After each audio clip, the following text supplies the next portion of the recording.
So we're joined today by Pete Wilson from Springfield Farm Animal Crematorium. Pet Cremation, there you go. So thanks for coming on, and really interested to hear about a business that is quite unusual in many ways. And so for people that don't know, tell us a bit more about you. That's fine. So we come from a family dairy farm where we used to milk cows with my parents on the farm, so we've always looked after pets and animals. Right. Then we progressed from a dairy farm to a boarding cattery about 30 years ago, so we board lots of people's cats. And then 3 years ago we progressed into pet cremation to carry on looking after people's animals in death as in life that we do at the farm. It's funny, isn't it, that how farms adapt to different kind of businesses within the farm. Yeah, everybody's had to, I think, diversify. That all the small farms around us have all diversified. Yeah. As farms have got larger, we're only a small family farm, so we've had to diversify to keep going. Yeah. Do you still have cows? No, we don't have any we don't have any cows anymore. I've got some pet alpacas, pygmy goats, and some chicken and hens, and people like to see them when they come to the farm for the pet cremation. Obviously they're so upset, sometimes it gives a bit of relief for them at the farm to see some other animals and take their mind off things for a short period. Alpacas can definitely put smiles on people's faces. It's something to do with their faces. Definitely. We've just had one born that's 10 days old. Oh wow! That's called Matilda. So she was a nice addition to the farm. People can get to see it if they come to the farm direct to fetch their own pet. Yeah, definitely. Do you still have the cattery? Yeah, my wife runs the boarding cattery. Yeah. On the farm with my daughter. And that's very busy and full at the moment because of all the school holidays that have taken place. Yeah. I've always wondered in terms of catchers and how it works. Are they kept separate, the cats? They're all individual. They're all individual pens each cat's in, unless they're from the same family. People like to keep them together. Right. Yeah. Yeah. I get it.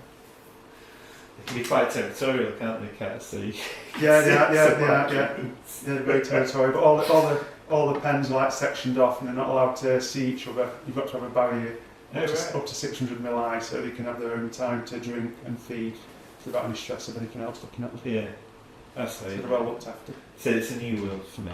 Yeah. So how did you go from that to the pet cremation? Well, we've obviously looked after animals all our lives, and then we used to bury our own pets at the farm. Yeah. But a lot of people don't have that option to bury the pets at home. If they live in like high-rise flats or rented accommodation or just a general household, they don't want to bury the pet and then have to move and leave the pet there at home. Where if they choose cremation, you can have the pet put in a casket or urn, and you can take that casket or urn anywhere they go when they move. Yeah. Or sometimes people have the pet returned in a scatter tube, and you can put that in a planter and put a nice tree on it as a remembrance to their pet, and then take that with them when they move as well, rather than the thought of leaving the pet in the garden and wondering what's going to happen in the future. Yeah. I know people that have done that and don't want to move from the property because of what's going to happen to the pet that they're left behind. I was told by a neighbour in my old houses that if you saw dogs in the house randomly, might have been the fact they had 5 big Doberman dogs buried in the garden. That's a lot of dogs. That's good to know. Huge dogs, aren't they? But it's obviously a big consideration for people, isn't it? No, definitely. Yeah. We also offer a service as well where we can spread people's ashes in the woods at the farm. Right. So it's like a tranquil place at the farm. Yeah. And we send a personalised WhatsApp video of where their ashes will be scattered under a tree at the farm, which people like to know. And they've got a final resting place where they're not going to be disturbed. Right. We've even had people come with their own family's remains Right. and we've spread those ashes with that pet on the farm. Oh, really? Because we've got a WhatsApp video and they've got a WhatsApp video of where the pet is, we can put that person's ashes with their pet so they're back together again. Oh, right. That's quite a nice thing to do, isn't it? Yeah, and also with having the ashes back if the pet is cremated, when the people pass themselves, they can take that pet's ashes with them. So when they go to be cremated themselves, and they keep the pet with them and take them with them. Then, Afterwards. are there any regulations around it? No, see. We're inspected by the environmental health. They come every 12 months Yeah. to inspect our records. We've got to keep records of where each pet has come from, Yeah. its weight, how much ash comes from that pet, and where it's been returned back to, whether it's gone into the woods at the farm or whether it's gone directly back to the owner. Yeah. Just keep track of. Yeah, everything's kept track and, Yeah. and records of everything. And the cremators that we use are DEFRA approved machines to make sure everything is done correctly. Right. And so, like, my thoughts on, there might be others as well, where if your pet's sick, you'll take them to the vet, and then they'll go, okay, well, I think this is not going to improve, and they're quite a lot of pain, we should put down. Or however that is phrased, it might be, I have to phrase it in different ways. What's the, do the vets do it themselves, or do these businesses like yourselves, or? They've got a few options really. The pet can stay at the vets for euthanasia, Right. or you can have a home euthanasia where we can arrange a vet to come to your house. You get to speak to that vet before they come to your house, so you can talk to them, get to know them and tell them about your pet. Yeah. And it's a lot better environment for the pet and the people because they're upset at the time rather than being in the vet clinic. Yeah. It's a lot less distressing for everybody. Yeah. And what do the vets think about that? Is there any kind of friction between the two, or does it all work quite Well, obviously, at the heart of it, the best thing's got to be for the pet right? at the time. Obviously, the vet says they can have more time at home, a few days to have a home euthanasia, and you can spoil them if they're still eating and take them out to the beach to the final time, which people do. Yeah. Or they can have them put to sleep at the vets. But obviously, if they have a euthanasia at the vets, they tend to use their crematoriums themselves. People don't realise that there's options out there for us to come to collect your pet from the vets Right. and come into our care. Yeah. Or you can actually fetch your pet to the farm to say your final goodbyes in our farewell room. Right. Okay. And you'd get to see where your pet is. He's not just being left at the vets, gone for a collection every week from the vets to a central collection point to a crematorium, Oh, right. Okay. where it might be a week to 10 days before your pet comes back to you.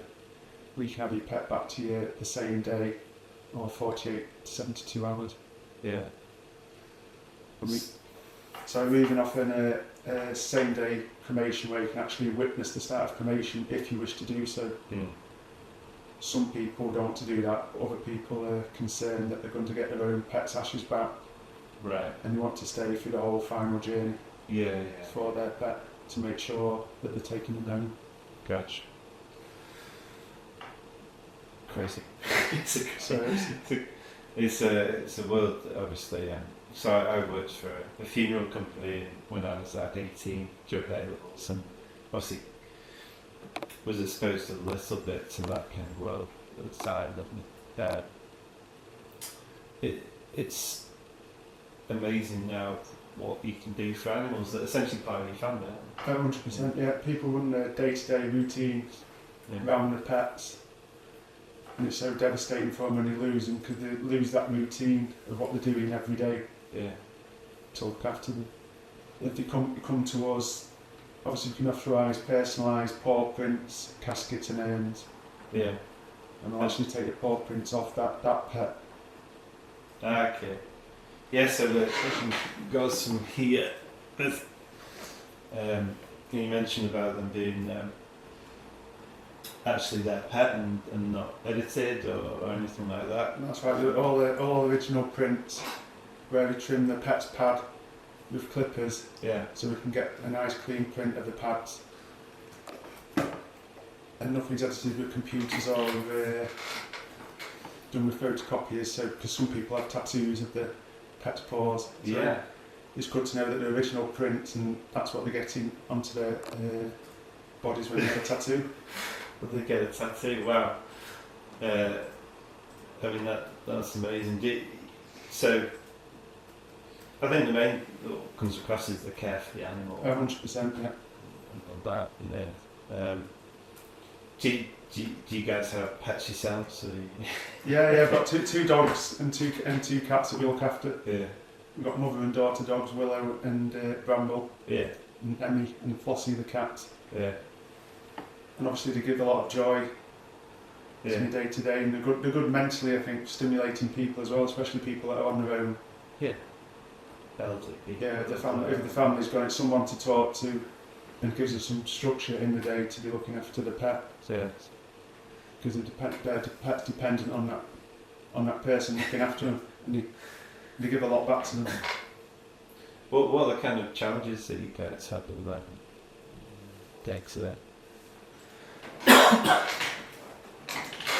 Challenges are really for us just being out there to let people know that we are available for them, for people's pets, and you can come to their houses or the vets to collect them. They're not just stuck with like one service from the vets. There's other options out there, and we'll come to your house and talk about all your options and what you'd like us to do, and then take your pet away in a dignified way on a stretch or a pet bed and cover them up as we take them out and transported in dignity back to the farm. So you found with in the funeral world, it's all about care and attention to the families as well. Yeah, definitely, 100%. Yeah. A lot of people come to the farm and they'll come to the farewell room to collect the pets. Yeah. And it can be overwhelming for them when you come back to the farm and you see the pet in a casket from just being a couple of days ago running around with them. It just shows how fragile life is when it's like that. Yeah. Do you have much competition for this kind of thing? There is a few different independent pet crematoriums around, but I think we're different because we're more as a family farm. Yeah. And the pet's coming back to the farm, not just going back to an industrial estate and not being just left. There's always somebody at the farm with them, and there's pets and animals around that farm, so it's a nice environment to be left at, rather than wondering where your pet is and what's happening. Yeah. Yeah. It's a quite a tranquil place, is it? Apart from the yeah, it's very pet interesting. noises and the alpacas. Yeah, sometimes people will come for a same-day cremation, including witnessing. We come start of the cremation. Sometimes they'll stay at the farm for 10 or 15 minutes. They'll go and sit up by the pond with the alpacas and the goats. We've got one alpaca in particular that's a bit in your face, pushing herself into you, but it just relaxes people a bit and takes a bit of the anxiety away of what's happening through the day. Yeah. So say someone had came to you and they wanted their, say for instance, their dog cremated. What are the options available to them? So they'll phone us up that day to make arrangements. If the vet was coming to the house for home euthanasia, we normally attend half an hour after the vet, unless they'd like more time after the vet has been. Or if the pet's died at home, we can make arrangements to collect their pet at a convenient time for them. Yeah. Or we can make an appointment to fetch the pet with them to the farm, to the farewell room. Right.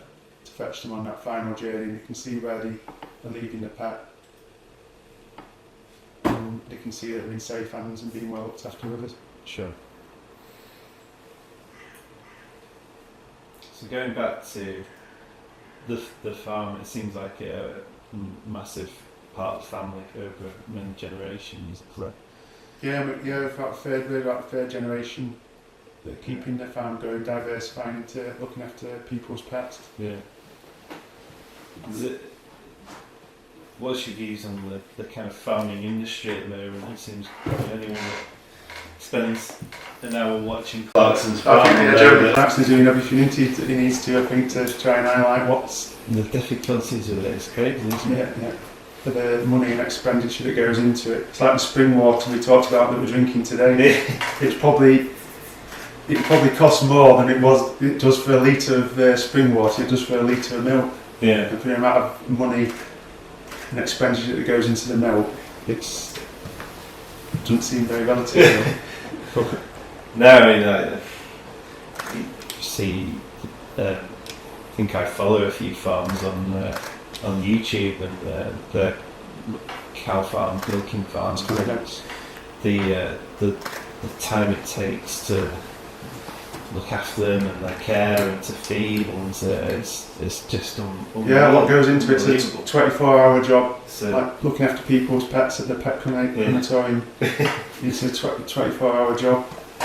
Doesn't seem like something you would go into unless you had passion for it. No. Then. No, definitely not. No. Once you're born into it, it's in your blood to do that and look after animals and care for them. That's what you do, and that's what we've done with the pet cremation, really, and diversified into looking after people's cats in a category, and then onto the crematorium to look after them to the final journey. Would you have any advice for any other business owners or farm owners in terms of how you keep things going, how you run the business, anything like that? Well, if you can find an idea, the biggest thing to do is stick with that idea and not swap and change. Yeah. Stick with it, put your heart and soul into that, and you will succeed. Yeah. And when it comes to animal euthanasia, it's quite a serious topic, really, isn't it? What are the considerations around that? Making sure it's the right time for your pet. If you're at home with your pet and it's in distress and you're thinking it's the right time, you can contact us or an independent vet yourself, and we'll give you telephone numbers of our vets that work with us. They work independently, and you can speak to them direct before they come. Yeah. So you can talk them through your pet's medical history and what's going on, and whether you like the home euthanasia, and to make an appointment with the vet that you're going to see the vet that you're talking to, or come to your home at the time to see yourselves. Gosh, yeah, can't just be euthanized. No. Animals left, right and centre. No, it's a registered vet that will come to your house, and that's who you'll speak to. Right. And as I said before, it's a lot nicer for your pet to be put to sleep to home. Yeah. It's just the right thing at the time, rather than being at the vet. Are there any unusual requests you've had from clients that you can tell us about? No, nothing unusual really. The people like to send them with some dog treats. Right. Or cat treats, or whatever pet it is. If they've got a special toy, something like that, they'll send it with them, so it's being sent off with them, which is nice thing to do. But we have a big range of pets that come, from cats and dogs to snakes, raccoons, rats and hamsters, all sorts of pets. Snakes, bearded dragons. Bearded dragon, wow. But variety, I mean, you can get a real variety of snakes, can't you? Some massive and some. We've had fish as well. We've had a lady that kept a puffer fish in a freezer for 10 years. Really? She kept it in the freezer for 10 years till another fish died that they had, so she could fetch them to be cremated together. Okay. These used to be her husband's fish, and that was her tie to her husband, the fish. But she couldn't. She didn't feel she could entrust anybody with them. Yeah. And then she found us and came to us the farm herself and fetched them to us. Wow. And we performed the cremation for her, and she came back to collect them. Collect them back. Wow. I mean, they're nice stories, aren't they, about in terms of about bringing comfort to people. It definitely does. It does for people to know that they're coming to the right place Yeah. and they're being looked after Yeah. as family. Because people treat them so much as family. Yeah. Because I said earlier, before people come to the farm and they're upset and they've never been upset like that. Even when their parents had died, they have such an emotional tie to the pets Yeah. because they're with them all the time. So, and obviously we take care of that and look after them for them. Yeah. Yeah. Amazing. And so you mentioned some bearded dragons and snakes and things like that. Are they the most unusual animal that you've... Yeah, they're not unusual, but they're unusual to us for what we see day to day. But plenty of people do keep those pets. Any spiders or... No spiders. Rats are quite common. Really? A lot of people keep rats. Gotcha. They're like being domesticated, really. You think of rat as like a pest and say a rodent, but they're being domesticated into a pet where people love them and cuddle them and talk to them. Yeah. There's some dogs that I mentioned before, the Dobermans, that can be quite big. Yeah, very big, yeah. And quite tricky to move around, I suppose. Yeah, we have pet stretchers on wheels. Right. If two of us need to go, we can do. But generally, if we go on our own, the customer wants to carry the pet out anyway to help them on the final journey and come to the car to say goodbyes and send them on the way. Gosh. So, someone was to call you, what was the process from that? So when they phone us up, unfortunately, they've more often had the pet put to sleep, or unfortunately it's died at home for them. And they don't know what to do. So they'll phone us up and we'll arrange an appointment to come and collect their pet from the home, if that's what they'd like, or they can fetch the pet directly to us themselves and again can be taken into our care. They'll come into a farewell room where they can spend some time with the pet when they come to say the goodbyes before they go, and we can discuss the requirements regarding the paw prints or fur clippings or caskets or urns that they'd like to take the home pet back in. Sure. When they come back to collect them. So you said there'd be a full kind of consultation to see what they would like to do. So. And are there any... I bet you have to have special machinery and equipment, and are they regulated? Yeah, we had to go through planning to get the cremators with the council, and then the cremators themselves have to be DEFRA approved, and we have to be licensed by the environmental health before we can perform cremations. Okay. As in what records that we keep of where each pet's come from, the weight of the pets, how much ash has come back from that pet, and where the pet has gone back to. Right.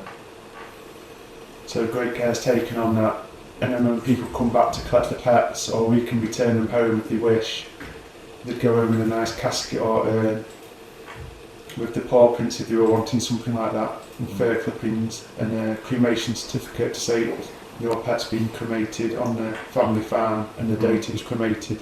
Yeah. And so you're based in Stockport? Yeah, Hazel Grove in Stockport. You're on the farm and around there, and so how far do you service? Where would you go to? We normally cover around 15 miles from the farm. Right.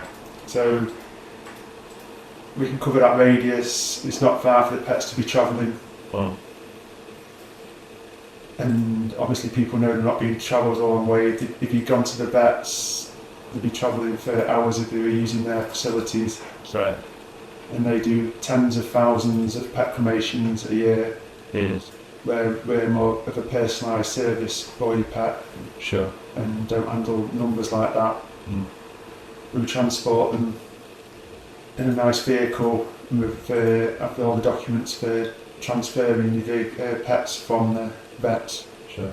Do you need special licence to transport. We have to have a license to transport them. You have to be able to take them from the vets Yeah. and to take them home. Often the vets will want to check that to make sure Everything's above all the board. paperwork's Yeah. right. Yeah. Right. So, is there any one-offs that you've done that are further afield? Or? Yeah, we do travel further afield for clients that have users in our normal covering radius. We move further afield. They still want to use us, Right. so we go as far as Liverpool. Yeah. So we've looked after that pet, and we'll carry on looking after that family's pets, and they know where they are. They know what's happening to them, Yeah. and we will go the extra mile to look after people's pets, as being a small family business. If people want to find out, find you and take a look at what you do your social media pages and things like that. So. Yeah, we have the website where we have our Google reviews, and the website hopefully explains all the services Right. that we offer. What's that? Springfield Farm. Springfield Farm Pet Cremation. Cremation. Okay, UK. Yeah, not many people use that anymore. And you on Facebook or Instagram or things Yeah, like we're on Facebook as well. Yeah. Hopefully provide information on the services that we've got. Yeah. But if anyone's got any questions or like anything, know anything further, obviously you can give us a ring Sure. and we can inform them on that, what they'd like to know. Do you see, in terms of the future of pet cremation, is there anything you'd like to see in the future? Any improvements or any industry standards that you'd like to see or anything like that? Well, we've got very high standards at the moment. It's just getting the information out there that people have got somewhere to take their pets. Yeah. Like an undertaker's, where you can go to your undertakers and see people personally at the pet cremation facilities rather than just being sent off. Yeah. Which is why you're here. Yeah, it is, yeah. Trying to get the message out. So I think it's something that will grow because it's what people are wanting the pets to be looked after as family, as the normal undertakers. Yeah. And looked after. Yeah. Looked after. Amazing. Well, thanks for coming on. Yeah, thanks for having me. An eye-opener. The great thing about doing something like this, you see loads of different businesses, and it's been quite a really interesting chat. No, but hopefully it's been informative for people and let them know that we're out there. Thank you. That was Nice. Hold on.